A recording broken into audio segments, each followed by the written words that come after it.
Hi, welcome to my channel. Today we have to learn about how to find employee details using VLOOKUP in Excel. Okay, ಇವಾಗ ನೀವು ನೋಡ್ತಿದ್ದೀರ ನನ್ನ ಹತ್ತಿರ ಒಂದು complete employee table ಇದೆ. I D, name, salary, mobile number, city and designation and joining date. Okay, ಇದರಲ್ಲಿ ಒಂದು ಕಾಲಮ್ನ use ಮಾಡಿಕೊಂಡು, ಅಂದರೆ ನನಗೆ ಐ ಡಿ ಗೊತ್ತಿದೆ, ನೇಮ್ ಗೊತ್ತಿದೆ, ಸ್ಯಾಲ್ರಿ ಗೊತ್ತಿದೆ, ಮೊಬೈಲ್ ನಂಬರ್, ಇದರಲ್ಲಿ ಯಾವುದಾದ್ರೂ ಒಂದು ಕಾಲಮಲ್ಲಿರೋ ಡೇಟಾನ ಯೂಸ್ ಮಾಡಿಕೊಂಡು ನಾನಿವಾಗ ಈ ಆಲ್ ಡೀಟೇಲ್ಸ್ನ ನಾನು ಫೈಂಡ್ ಔಟ್ ಮಾಡೋದು ಹೇಗೆ. ಜಸ್ಟ್ ನಾನು ಇದ್ರ ಮೇಲೆ ಇವಾಗ ಇಲ್ಲೊಂದು ಐ ಡಿ ನಂಬರ್ನ ಹಾಕಿದ್ದೀನಿ, ನಾನು ಐ ಡಿ ಹಾಕಿದ್ದೀನಿ.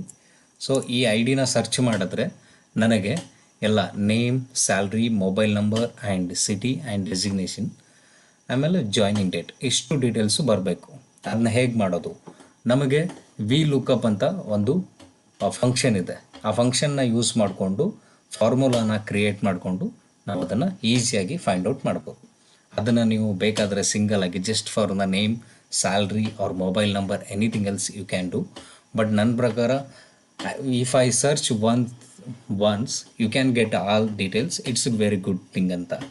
ಸೊ ಹೀಗಾಗಿ ನಾನು ಇದನ್ನು ಎಲ್ಲವನ್ನು ಹೇಗೆ ಮಾಡೋದು ಅಂತ ಹೇಳ್ಕೊಡ್ತೀನಿ. Let start. ಫಸ್ಟ್ ನಾವು ಫಸ್ಟ್ ಏನು ಮಾಡಬೇಕು, ನೀವು ಯಾವ ಸೆಲ್ನಲ್ಲಿ ಸರ್ಚ್ ಮಾಡ್ತೀರಾ, ಓಕೆನಾ? ಸೊ ಯಾವ ಸೆಲ್ನಲ್ಲಿ ನಿಮಗೆ ರಿಸಲ್ಟ್ ಬೇಕಾಗಿರುತ್ತೆ, ನೇಮ್ ಯಾವ ಕಾಲಮಲ್ಲಿ ಅಂದರೆ ಯಾವ ಸೆಲ್ಲಲ್ಲಿ ಬೇಕು ಆ ಸೆಲ್ ಮೇಲೆ ನಾವು ಕ್ಲಿಕ್ ಮಾಡಿ ಸೆಲೆಕ್ಟ್ ಮಾಡ್ಕೋಬೇಕು. ನೆಕ್ಸ್ಟ್ ನಾವು ಈ ಫಂಕ್ಷನ್ಸ್ ಬಾರ್ ಮೇಲೆ ಕ್ಲಿಕ್ ಮಾಡಿ VLOOKUP ಫಾರ್ಮುಲಾನ ಟೈಪ್ ಮಾಡಬೇಕು. Okay, first equal to V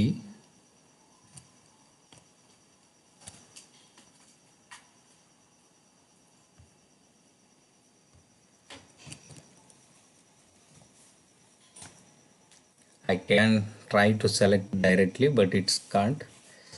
LOOKUP, then bracket, next lookup value. You are seeing this one, lookup value. What is lookup value?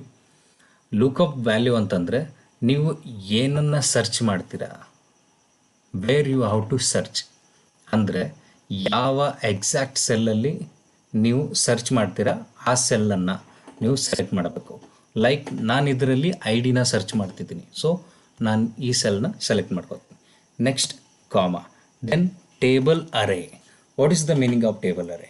Table array means which data you want to fetch, ನೀವು ಯಾವುದು ಡೇಟಾನ fetch ಮಾಡೋದಕ್ಕೆ try ಮಾಡ್ತೀರಾ ಅಂತ. So ನನಗೆ ಇಲ್ಲಿಂದ ಇಲ್ಲಿವರೆಗೂ ಇರೋ ಅಂದರೆ ಅಷ್ಟು ಡೇಟಾ ಬೇಕು ನನಗೆ. ಓಕೆ, ನಾನು ಇದನ್ನು ಸೆಲೆಕ್ಟ್ ಮಾಡಿಕೊಂಡೆ. Next one second, I will select it. ಹಾಂ,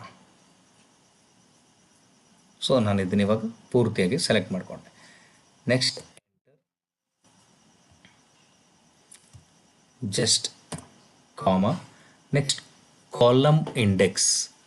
ವಿಚ್ ಕಾಲಮ್, ಅದಕ್ಕೆ ಅರ್ಥ ಆಗಬೇಕಲ್ವಾ ನೀವು ಯಾವ ಕಾಲಮಲ್ಲಿರೋ ಡೇಟಾನ ಫೆಚ್ ಮಾಡ್ತಿದ್ದೀರ ಅಂತ. ಸೊ ನೀವು ಸೆಲೆಕ್ಟ್ ಮಾಡಿಕೊಂಡಿರೋದು 1 2 3 4 5 6 7, ಅಂದರೆ ಇದನ್ನು ನೀವು ಸೆಲೆಕ್ಟ್ ಮಾಡ್ಕೊಂಡಿಲ್ಲ. ಸೊ ಇದರಿಂದ 1, ಇದನ್ನು ನಾವು ಆಲ್ರೆಡಿ ಈ ಐ ಡಿನ ನಾವು ಸರ್ಚ್ ಸೆಲ್ಲಲ್ಲಿ ಫಿಕ್ಸ್ ಮಾಡಿದ್ದೀವಿ. ಸೊ ಈ ಐ ಡಿನ ಸರ್ಚ್ ಮಾಡಿ ನಾವು ಡೇಟಾನ ಫೆಚ್ ಮಾಡ್ತಿದ್ದೀವಿ. ಸೊ ಇದನ್ನು ಬಿಟ್ಟು ನಾವೇನು ಮಾಡಬೇಕು, ನೆಕ್ಸ್ಟ್ ಸೆಲೆಕ್ಟ್ ಮಾಡ್ಕೋಬೇಕು, ಅಂದರೆ 1 2. ಸೊ ಇಲ್ಲಿ ಏನು ಮಾಡಬೇಕು, 2 ಅಂತ ಟೈಪ್ ಮಾಡಬೇಕು. This is complete. ಇವಾಗ ನಿಮ್ಮ ಫಾರ್ಮುಲಾ ಕಂಪ್ಲೀಟ್ ಆಯಿತು. ಬಟ್ ಈಗ ನೆಕ್ಸ್ಟು ನಿಮ್ಮ ಹತ್ತಿರ ಏನೂ ಇಲ್ಲದೆ ಹೋದರೆ ಅಪ್ರಾಕ್ಸಿಮೇಟಿವ್ ಮ್ಯಾಚ್, ಈಗ I take it example for the I D 10021 ಅಂತಿದೆ. ಬಟ್ ಇದನ್ನು 10021 ಅಂತ ನೀವು ಸರ್ಚ್ ಮಾಡಿದಾಗ ನಿಮಗೆ ಎಕ್ಸಾಕ್ಟ್ ಡೀಟೇಲ್ಸ್ ಎಲ್ಲ ಸಿಗುತ್ತೆ. ಬಟ್ ನೀವು ತಪ್ಪಾಗಿ ಸರ್ಚ್ ಮಾಡಿದಾಗ ಲೈಕ್ 10020 ಅಂತ ಸರ್ಚ್ ಮಾಡಿದಾಗ it will be take nearest true approximate match ಅಂತಂದರೆ ಅದೇನು ಮಾಡುತ್ತೆ, ಅಪ್ರಾಕ್ಸಿಮೇಟಾಗಿ ನಿಮಗೆ ಮ್ಯಾಚ್ ಮಾಡಿ ರಿಸಲ್ಟ್ ಕೊಡುತ್ತೆ. ಬಟ್ ನಿಮಗೆ ಅದು ಬೇಕಾಗಿಲ್ಲ, ಯಾಕಂದರೆ ನಮಗೆ ಎಕ್ಸಾಕ್ಟ್ ರಿಸಲ್ಟ್ ಬೇಕು. ಸೊ ಅದಕ್ಕೆ ನಾವೇನು ಮಾಡಬೇಕು, ಈ ಫಾಲ್ಸನ್ನು ಸೆಲೆಕ್ಟ್ ಮಾಡಬೇಕು. Here the false, you can see it. So false ಏನು ಮಾಡುತ್ತೆ ಅಂತಂದರೆ, ನಿಮಗೆ ಏನಾದರೂ 210020 ಅಂತ ನೀವು ಇಲ್ಲಿ ಸರ್ಚ್ ಮಾಡಿದಾಗ ಈ ಎಲ್ಲ ಕಾಲಮ್ಸಲ್ಲೂ ಏನು ಬರುತ್ತೆ, NA ಅಂತಂದರೆ ನಾಟ್ ಅಪ್ಲಿಕೇಟೆಡ್. ಸೊ ಅದು ನಿಮಗೆ ರಿಸಲ್ಟ್ ಸಿಗೋದಿಲ್ಲ. ಆ್ಯಂಡ್ ರಿಸಲ್ಟ್ ಆಲ್ಸೋ ನೋ ಅಂತ ಇರುತ್ತೆ. ಸೊ ಇದು ಬರಬೇಕು ಅಂತಂದ್ರೆ ನೀವೇನು ಮಾಡಬೇಕು, ಎಕ್ಸಾಕ್ಟ್ ಮ್ಯಾಚ್ ಅಂದರೆ ಫಾಲ್ಸ್ ಅಂತ ನೀವು ಸೆಲೆಕ್ಟ್ ಮಾಡ್ಕೋಬೇಕು. Okay, falls.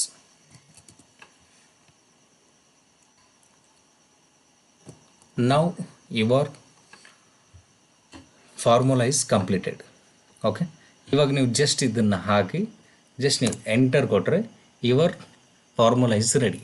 So you can search once. ನಾವು ಸರ್ಚ್ ಮಾಡಿ ನೋಡೋಣ. 10021.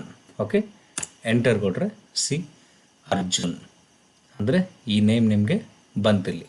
ಸೊ ನೆಕ್ಸ್ಟ್ ಇವಾಗ ಸ್ಯಾಲ್ರಿದು ಹೇಗೆ ಮಾಡೋದು, ಸೇಮ್ ಸ್ಯಾಲ್ರಿದು ಕೂಡ ಸೇಮ್ ಅದೇ ರೀತಿ ನಾವು ಇಂಡೆಕ್ಸ್ ನಂಬರನ್ನು ಚೇಂಜ್ ಮಾಡಬೇಕು. ಇಂಡೆಕ್ಸ್ ನಂಬರ್ ಅಂತಂದರೆ ಯಾವ ಕಾಲಮ್ ಎಕ್ಸಾಕ್ಟ್ 1 2 3 ಅಂದರೆ ಥರ್ಡ್ ನಂಬರ್ನ ಸೆಲೆಕ್ಟ್ ಮಾಡ್ಕೋಬೇಕು. So I will copy this and go to salary column where we need a result. ಯಾವ ಸೆಲ್ಲಲ್ಲಿ ನಮಗೆ ರಿಸಲ್ಟ್ ಬೇಕು ಆ ಸೆಲ್ನ ಸೆಲೆಕ್ಟ್ ಮಾಡಿಕೊಂಡು ಅಲ್ಲಿ ನೀವು ಫಾರ್ಮುಲಾ ಹಾಕಬೇಕು. ಓಕೆ, ಈ 2 ಇದ್ದದನ್ನು ನಾನು ಏನು ಮಾಡ್ತೀನಿ, ಜಸ್ಟ್ 3 ಮಾಡ್ತೀನಿ. Just enter. You can see change the result. Okay, I will next also 3. This is 3. Okay, C. Oh, sorry. 1 2 3. Same salary will be applicated. I will give it 4 because the column number is mobile number. Column is fourth column. Okay. Then next for city. City is which column? Which fifth? 1 2 3 4 5. Fifth column. So I will take 5. Okay, next destination is 6th. So just type 6 and you will get a result.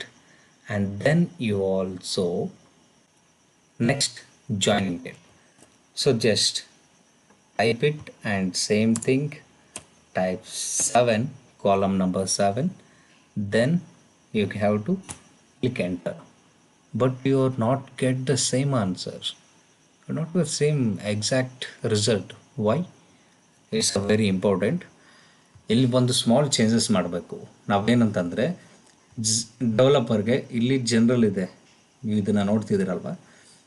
ಇಲ್ಲಿ joining date ಅಂತಂದರೆ ನಾವು ಇಲ್ಲಿ ಇದನ್ನು ಏನು ಮಾಡಬೇಕು, change ಮಾಡ್ಕೋಬೇಕು. ಏನು change ಮಾಡಬೇಕು, short date or long date, anything else you can change it, but I will take it short date because I given the short date only. In the table also short date. Okay, now you are completely ready. So next we have to check another result. Just I will give it 0 and search all not applicated. So next I will give here some another name, another ID, 10022. Just click enter. You get all details, Tavya and 22,000, and then mobile number also, and Mysore designer and date also. ತುಂಬ ಸುಲಭವಾಗಿದೆ. ಇದನ್ನು use ಮಾಡಿಕೊಂಡು automatically you can fetch any data. You can use any ID or name, salary, ಯಾವುದೇ ಕಾಲಮನ್ನು use ಮಾಡಿಕೊಂಡು ಒಂದು ಕಾಲಮಲ್ಲಿರೋ ಡೇಟಾನ use ಮಾಡಿಕೊಂಡು ಎಲ್ಲ ಕಾಲಮ್ ಡೇಟಾನ ರೆಸ್ಪೆಕ್ಟಿವ್ ಆರ್ ಕರಸ್ಪಾಂಡಿಂಗ್ ರೋನಲ್ಲಿರೋ ಡೇಟಾನ ನಾವು ಫೆಚ್ ಮಾಡೋದಕ್ಕೆ ವಿ ಲುಕಪ್ನ ಯೂಸ್ ಮಾಡ್ತೀವಿ. Okay, thanks for the watching. Thank you very much. ಮತ್ತೆ ಸಿಗೋಣ.